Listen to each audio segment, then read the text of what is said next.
Hello, I hope you can all see and hear me okay.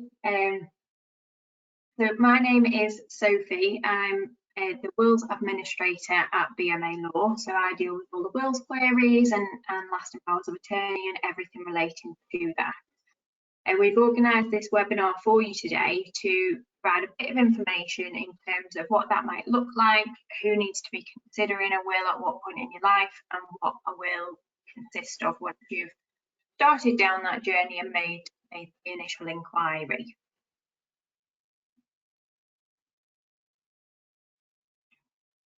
So I'm sure you already know, you must all be members of BMA Law already. So we're a bit different than an independent law firm. It's part of the British Medical Association, and we operate on a non-profit basis, which means all of our costs are slightly lower than a traditional law firm, and any profits is put back into services for doctors. So in terms of wills themselves, you may or may not be surprised to know that 70% of the UK adult population don't actually have a will. Personally, that's more than I would have expected. I don't know how you all feel as well. There are lots of reasons that people don't have a will, have an out-of-date will, put it off altogether. We'll have a look at a few of those today. Too much effort, that tends to be a common one. But when people say, "Oh, well, it's too much effort, I can't be bothered," basically sorting it all out, what they don't tend to think about is, okay, you've not made a will. What's going to happen to your assets? Who's going to look after your children? Any children who are under the age of 18, if you die, who's going to be responsible for them? And also being prepared and putting protection and planning in place. What are the value of your assets? Where are they held? Who's going to benefit? That's all something that needs to be thought about. And in certain circumstances, you might even have something that whoever you want to benefit would have benefited in a much greater degree after you died, had you put a bit of planning and a bit of thought into it beforehand. Once you've passed away without a will, it's too late for us to do that, unfortunately. I'm too young, that's another common one. People think, oh, well, it's something for, the pensioners and the older generation. But unfortunately, the fact of life is none of us ever know the minute. It could happen to any of us at any time. And that's just not something that we can plan for. So it's important that everybody does have a will at any point that you experience any kind of life change. You get married or remarried, if you start living with a partner, if you get divorced, have a baby, you're buying a house, you've inherited some money or assets, setting up or making changes to a business. Essentially, anybody that's got any kind of asset, whether that be a house, a business, cash in the bank, or they've got children, at that point, as soon as you've got that, to be making a will to make sure that everything is accounted for. DIY wills, that's something that we sometimes come across in this profession. Unfortunately, they very rarely go well, often incorrect, lacking in detail, they fall short of the protection you would have had you taken professional advice. And a lot of the time, because they are insufficient and that only gets discovered after the person has died, it costs more to fix the problem that it's caused than it would have done just go to a professional, receive some advice, have a proper will put in place that sufficiently covers your situation and what you need. It would have been cheaper to just go and take that advice in the first place. And of course, it's much less stressful for family who are left behind as well. When you've got a correctly drafted will, it appoints your chosen executors, which I'm sure some of you know this already. Your executors are the people that sort everything out for you. So the first job they'll have will be to apply for essentially a legal certificate that gives them the authority to carry on and do everything else that they need to do. That's the grant of probate. They will need to put notices out to inform people that you have in fact passed away. They will have to finalise your position with the taxman. Now that's both in terms of inheritance tax and tax from whilst you're alive as well, on your wages, pensions, whatever it might be at the time. If anything needs to be sold, so for example, if you need to sell a house, a car, anything like that, that's their responsibility. organising the funeral. If we've got any kind of trust set up in the will, that will need to be set up correctly as well at the point of your death. And eventually, once everything's been done that needs to be done, it'll be their job to distribute everything accordingly. Really important that we pick the correct people for your executors. It clearly sets out your wishes. It's an opportunity for planning for anything that might need a bit of forethought beforehand, anything that we might, so for example, if we might have an inheritance tax problem, if you've got a business, you wish to pass it to your husband, your wife, the best way of doing that, anything like that, we can plan ahead, and it makes things much easier in the long run.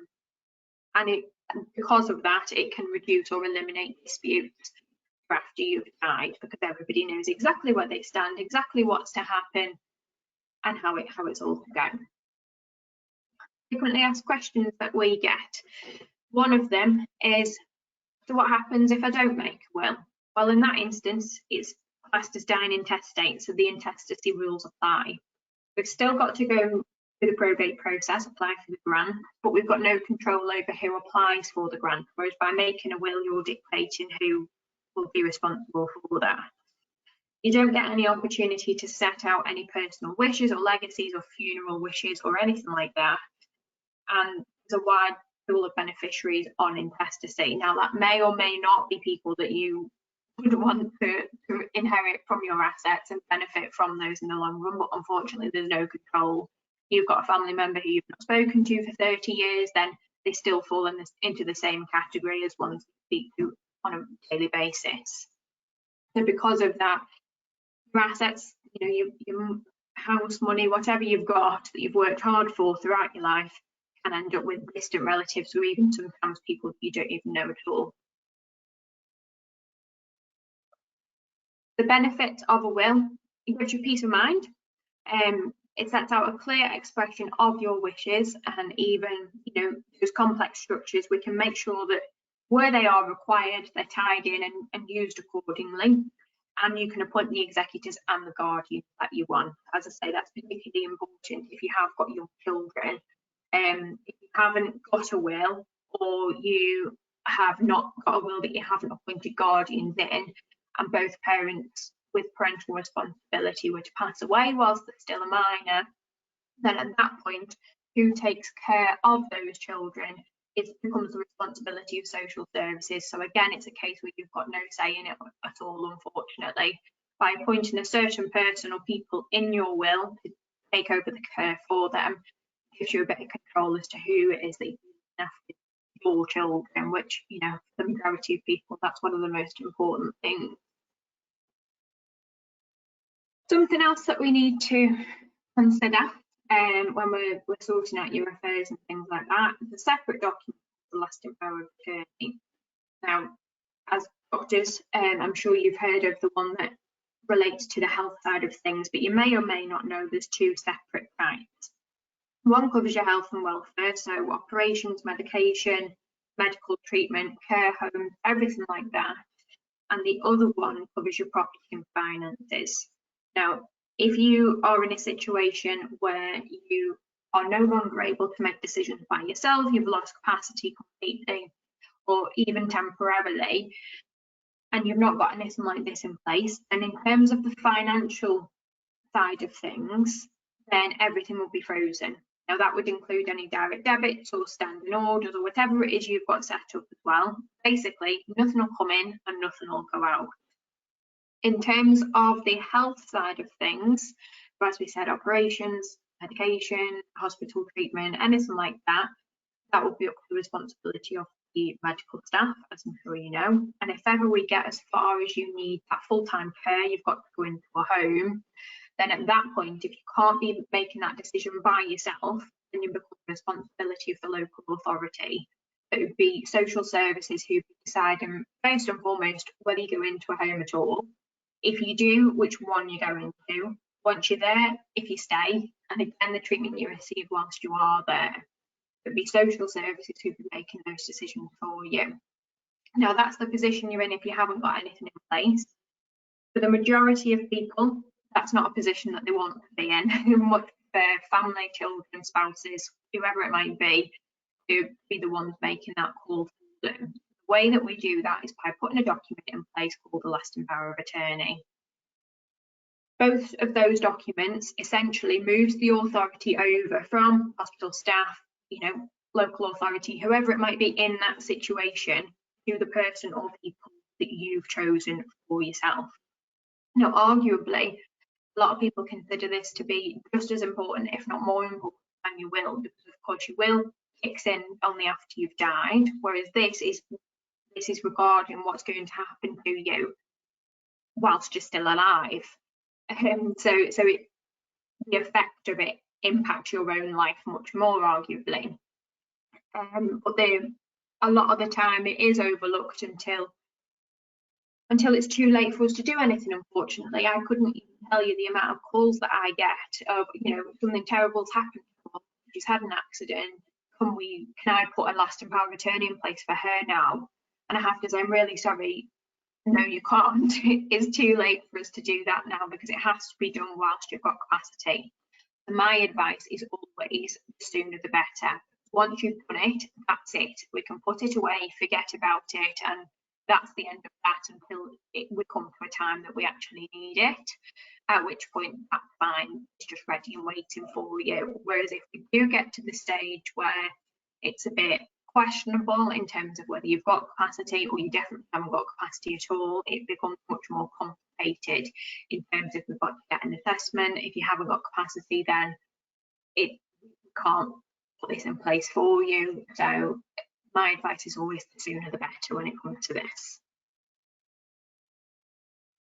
So something that we are launching within BMA in the near future is something called the Wills Clinics. So what we are proposing is that you'll be able to book in for a short telephone consultation, about 15 minutes, half an hour, at which point you can run through any questions, any advice that you want with regards to the wills. When you're making an initial inquiry, I can run through everything with you, and then at that point you've got enough information to be able to make your inquiry, and we can get the wills sorted for you. When it comes to making an inquiry for wills with BMA, the way that it works is you contact us, you'll be sent a questionnaire for you to fill in with all your personal details, your assets, and what it is that you want to happen. That'll be sent on to me, I'll take a look through it, and if I need any further information, I'll contact you. If not, I'll draft that will for you. You'll be sent the drafts for you to look through, and once you've confirmed that you're happy with it, you'll be sent the original will with instructions on how it should be signed. Once it has been signed, you return the will to us, we'll store it for you, and I'll also send you a copy of the signed wills, so you've got those for your records at home as well. So in the meantime, if you have got any questions, I know we've got a few in the box and I'll answer those just now. But in the meantime, if you've got any queries, then my contact details are on the screen. So feel free to email me at any time. If you would like to make an inquiry for the will, then as I say, get in touch, send you that questionnaire. Or if you've got any quick questions, then feel free to email me as well. I've got a question in the question box which says, are the rules the same in Scotland and England? No. So Scotland is a different jurisdiction. The jurisdiction we're in is England and Wales. So England and Wales are both the same, but Scotland is different. It does have its own set of laws and its own set of rules and everything like that. So if you are located in Scotland, then you need to speak to somebody that is qualified in Scottish law as opposed to English and Welsh. If you've got any other questions from anybody, then feel free to pop in chat. So we've got, how much do you charge to revise and prepare a standard will? So it depends on what it is that you are wanting the will to include, and obviously that varies from person to person. But just as a guideline, if you are a single person and you need a standard will with no complications, then we start from £200 plus VAT. If you are a couple and you're coming together and you like wills that mirror each other, and we start from £300 plus VAT, and that increases with complexity. But once you've completed your questionnaire, I'll have a look through and see what it is that you need, and you'll be quoted a cost at that point, and it is a fixed fee. Is it possible to make a will whilst in divorce proceedings? Whilst in divorce proceedings, I don't have a will in place so far. Yeah, so in any situation where you're getting divorced, you come out of a long-term relationship, you're separating, anything like that, one of the first things you should do is make a will or make a new will. Because currently, even though you are separated, until you get that piece of paper to say that you are legally divorced, in the eyes of the law, you're still husband and wife, or wife and wife, or whatever it might be, you're still married. So if, heaven forbid, anything were to happen to you in the meantime, in the eyes of the law, they are still your spouse and they would inherit from you. If you're getting divorced, most of the time that's not what you want to happen. That's definitely something that you need to address immediately. And anybody else who is separating or something like that, you need to update your will or put a will in place, whichever it might be. How much does it cost to make a will and power of attorney if making both together? So we've gone through the cost of a will. The power of attorney, as I say, is a separate document. There's two different types, as we said, the financial and the health. So if you come in as a single person and you are wanting both types of power of attorney, then that is £300 plus VAT. If you are coming as a couple and you are all four, so you're both covered for everything, that's £600 plus VAT, and then there's also a court registration fee payable to the court as well.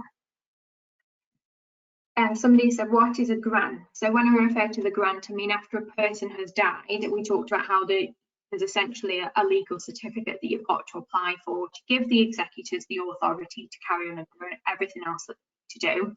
That's called the grant of probate, and that's the grant that we're talking about. It's a certificate basically to say these are the people who are authorised to deal with this estate.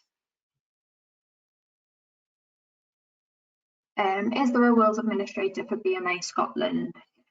To be honest with you, I don't know off the top of my head, but I can certainly ask the question and get somebody to get back to you and get in touch with you about that.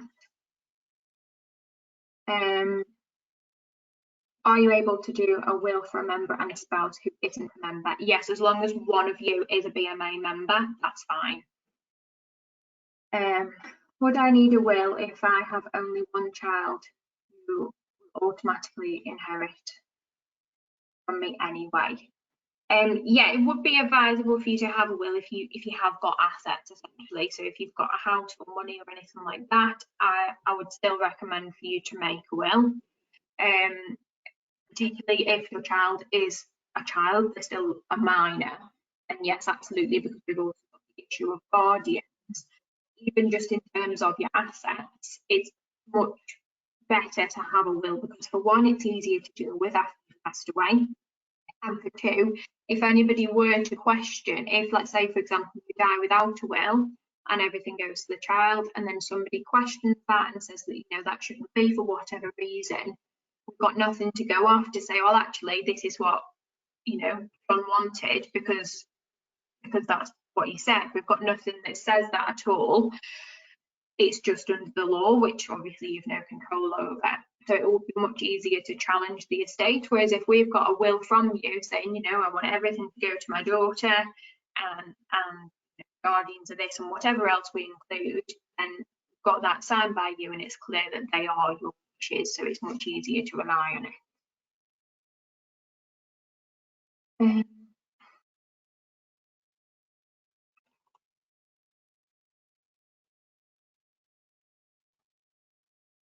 Sorry, scrolling through, we've got a couple of people. Okay.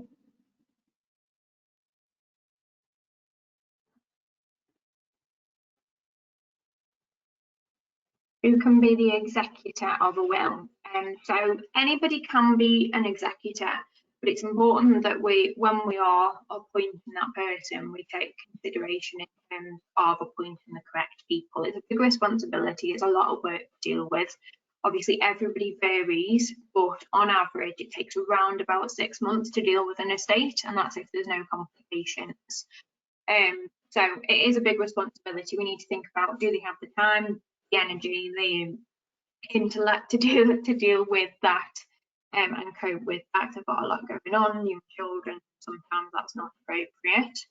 And also, depending on what you've got in your will, sometimes it's appropriate to appoint a professional executor, either instead of or as well as family and friends. Now, this comes to things like when you've got trusts in your will, or the will might potentially be contested if you've got a child you don't speak to, or anything like that, because when you are appointed as an executor, you're personally liable for everything you do. Any consequence, a fine, or whatever it might be, lands on you personally. By appointing a professional, either solely or alongside somebody else, puts the liability on that professional. So we're making sure that that's not something that they've got to sit with. We're not putting that on the kids or siblings or anyone else. And so, yeah, it's important. And technically, anybody can be an executor. It's really important to make sure that we are appointing the correct people for your situation. If you are predeceased by one of your children and their partner would have to help you protect your grandchildren. So if you've got a will already, then we need to look at it, because a lot of the time a will is drafted to say, I leave everything to my children, and if one of them dies before me, this is what's going to happen. So if you want their share to go to their children, obviously your grandchildren, then that may already do that, but I don't know without looking. If it doesn't do that and that's what you want, then we need to change it. Or if you haven't got one at all, then we need to put a will in place for you. You would be able to dictate in your will what was to happen. So let's say, for example, you've got 2 children, you still want your other child to have half, and half that the child that's now died would have had to go to their kids, for example. You dictate that in your will, but that wouldn't happen automatically under intestacy. So you need to definitely either review your current will or put a will in place as soon as possible.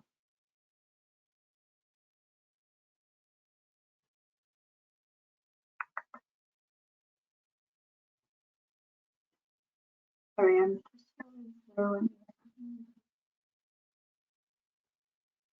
does your capacity have to be assessed as a matter of course before you can do an LPA, even if you don't have any health problems? So not in the sense that I think you're asking. It's not a sense of every single person needs to undergo an assessment with a medical professional or anything like that. That would only happen if I had concerns that you didn't have capacity. I will complete my own capacity assessment just by speaking to you, and if I'm happy, then that's fine. I will also need to sign the document to say I'm happy to put my name to the fact that Mr. Jones understands what he's doing and what the effect of it will be. So I can do that, and if I do have any concerns, then at that point that's when we would address an assessment. But that tends to be when people are fully, health is deteriorating and things like that.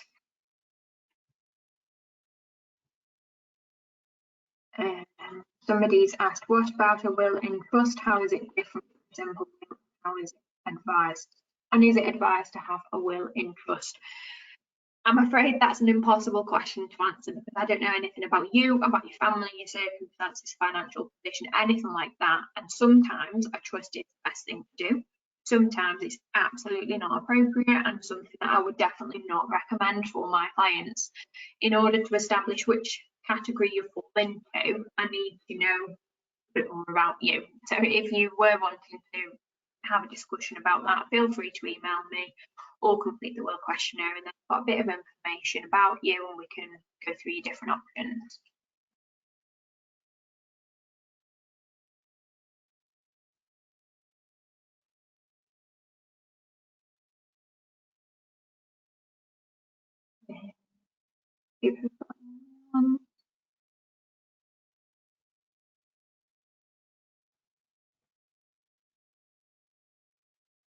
Somebody said, if I am married and become incapacitated, can't be frozen or be able to operate my account, so will she be able to decide how I am cared for? Now, this is a common misconception. People think, oh, well, we're married, so if something happens to my husband, then he'll be able to access the accounts and decide what happens to me, and vice versa. Unfortunately, that isn't the case. It's exactly the same position unless you've got a lasting power of attorney in place to say otherwise. They've not got any authority over your account, health decisions, or if you go into a home, nothing like that. So to get around that, you need to put a lasting power of attorney in place and one another.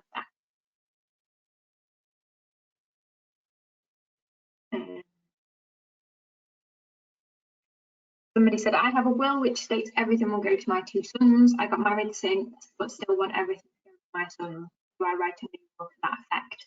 Yes, if you've got married since making your will, again, not a lot of people tend to realise this, but when you get married, that automatically revokes any will that you've made before. So yes, in your situation, you definitely need to make a new will, because under the intestacy laws, then your new husband or wife get a share, which you're telling me is not what you want to happen. You definitely need to get a new will put in place. Somebody said, does the will have to be registered? Is a will legal if it's not registered? No, it doesn't have to be registered. Providing it's signed correctly, it's valid from the point that it's signed. So if anything happens to you, then that's what.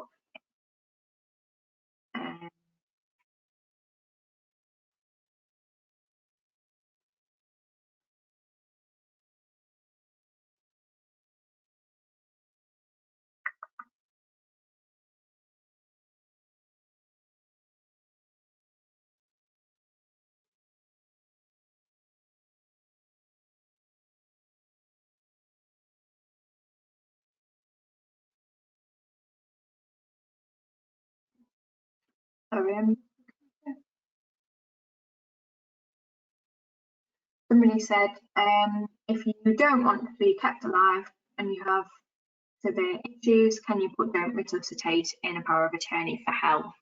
Yeah, so in part of the health, the one that covers the health side of things, one of the questions in there is the people who you've appointed, would you be happy for them to make decisions about life-sustaining treatment for you? So that would be things like resuscitation and life support machines, anything that is deemed to be keeping you alive, and without it you would die. And you have to sign to say either yes, I would be happy for them to make this decision for me, or no, I wouldn't be happy for them to make this decision. You sign either one to say which side you want to sit on. If you sign to say yes, I would be happy for them to make the decision for me, then at that point they can say, mum doesn't want to be resuscitated or whatever it is. You're giving them that authority, so that would be the way that we do that. Someone said, is the executor financially responsible for any debts left by the deceased? Yes and no. So the executor is responsible for paying any debts that the deceased had, but that will be paid from the estate. If there's enough to pay from the estate and then there's funds or assets left over, then that will be distributed in accordance with the will. If there isn't enough, then that will be dealt with at that point, but the executor wouldn't have to pay out of their own personal out of their own personal finances for the debts of the deceased. Someone said, if you still need a will, even if you've done a power of attorney for health and finances, yes, that's a completely separate document. As I said, the power of attorney is for whilst you're alive, when you can't make decisions by yourself. As soon as you die, it stops having any value, basically, whereas the will only kicks in after you die. So we're dealing with 2 separate issues there.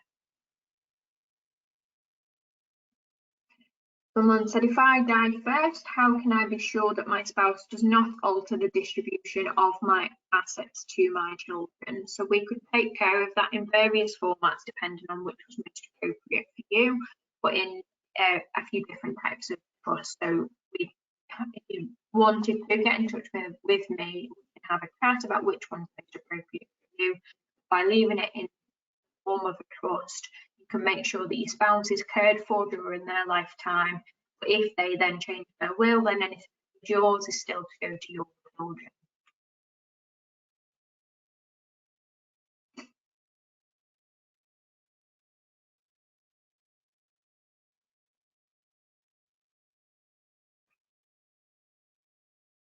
Someone said you need to name a trustee. Yes, so when we talk about executors and trustees, about.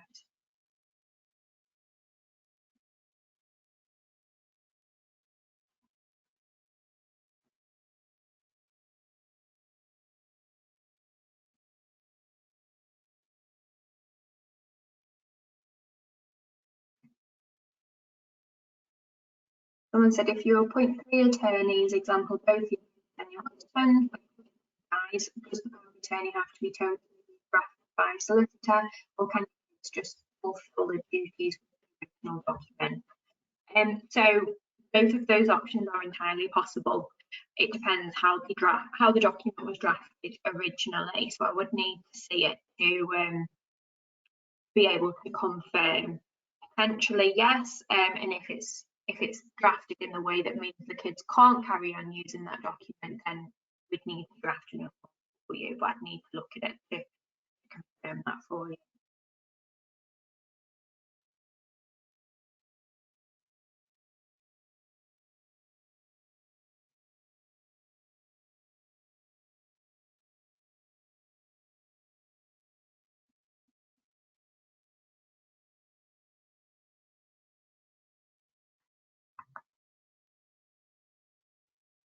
Somebody said, do you have any advice about whether it is better to have your own children as executors, or is it better to have not relatives and not beneficiaries?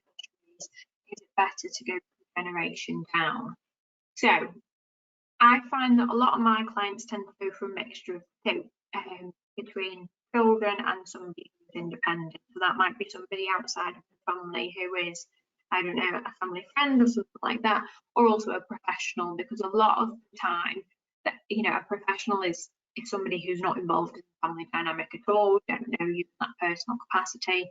A lot of the time that can be really beneficial, because you haven't got that family dynamic involvement, and it's someone who is completely independent.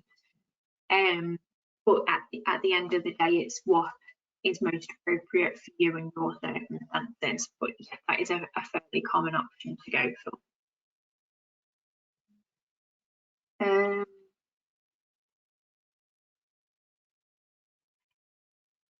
Somebody said, are DIY wills not valid? Again, that's impossible to say because different people do different things. Sometimes they can be, sometimes they're absolutely not legal, they've not been signed correctly or something like that. Sometimes they are legal, but the way that they've been drafted is very, very poorly. And that means that even though it's a legal will, it's a nightmare to deal with afterwards, and it creates more problems than it solves. So my advice is absolutely don't try and DIY will, because the only way we're going to find out if it's a problem is after you've died, when we can't do anything about it. It's absolutely worth speaking to somebody and getting that professional advice. Somebody said, if the will's been done now, could it be changed in the future, or is it just done once? And then you can absolutely change your will in the future, as long as you've still got capacity. Then you can change your will as many times as you like. And as I said, I would always advise having a look at your will and checking everything's still in order when you've got any big life changes. You've had a child, you've got married, you've got divorced, anything like that. Bought a house, anything like that. It's definitely worth having a look and just making sure that that will is still sufficient for you and your needs. Are the wills published or made public once you have died? Yes, but whilst you're still alive, nobody's got any right to see that will other than you. So unless you show it to them, nobody will see it. But after you've died, it does become a public document. At which point anyone can see it if they should choose to. Now, not many people do, because you need to pay to access a copy of it, but it's possible.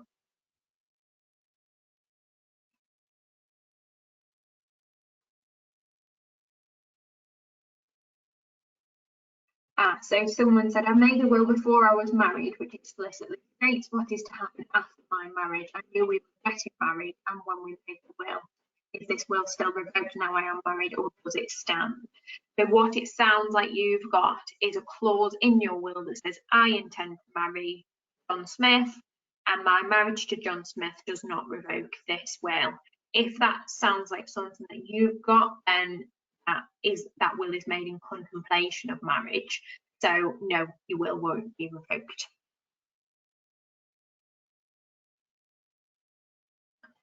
Do you have free will to leave assets to anyone, or is there a reasonableness required and found? No, there's no requirement for you to leave anything to anybody. If you choose to leave everything to Donkey Sanctuary, then you're well within the right to do that.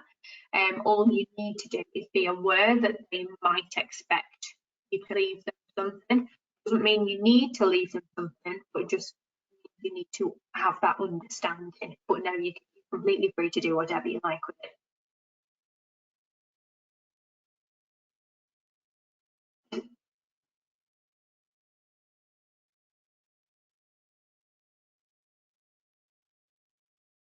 Someone said, if you do not have a will, can a power of attorney who you've given instructions take over your affairs? I presume you mean can they deal with your estate after you died? If that is what you mean, then no. As soon as a power of attorney is only any good while you're still alive. As soon as you've died, then it's no good anymore. That's when the will kicks in. Separate. Somebody said, how many executors would you advise someone to have? I would tend to recommend having at least 2. Because if heaven forbid something happens to the one that you've named, we've got nobody else who's authorised to do everything.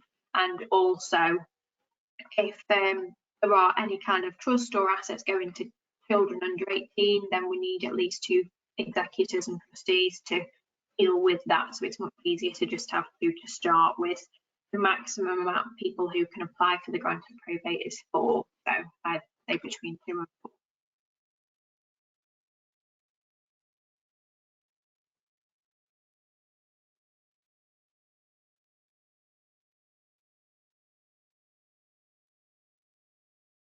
Someone said, is it a must that you should have an executor, and who is a professional executor? Yes, you must have an executor. Every will appoints somebody as an executor, and a professional executor would be, for example, a law firm or a solicitor.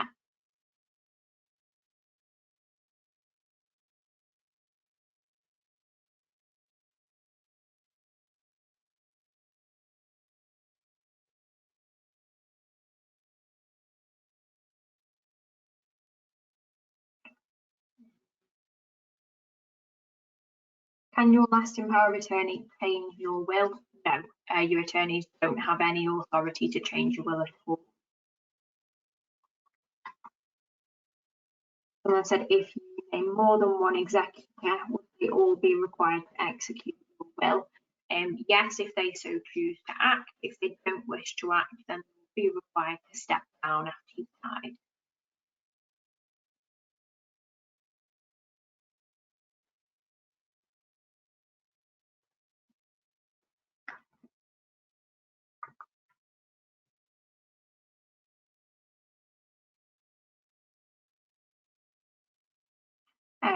Someone said, is it better for the will to be including one person, or is it better more than one? I presume you mean benefiting one person.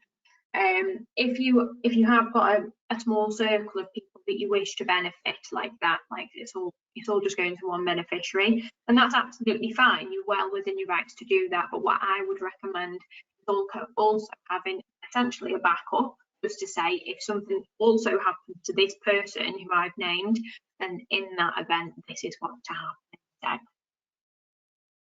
Can executors also be beneficiaries? Yes, that's absolutely fine.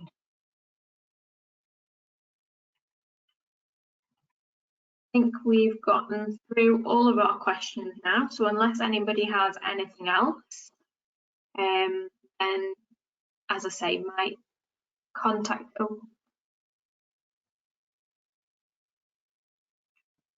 so unless anybody has anything else, as I say, my contact details should be on the screen for you. If you have any queries, feel free to pop me an email, and if you would like to get you in contact to make that inquiry, as I say, send the question, can get the rolling there. Otherwise, thank you all very much. It's been lovely speaking to you all, and I hope to speak to some of you very soon. Thank you.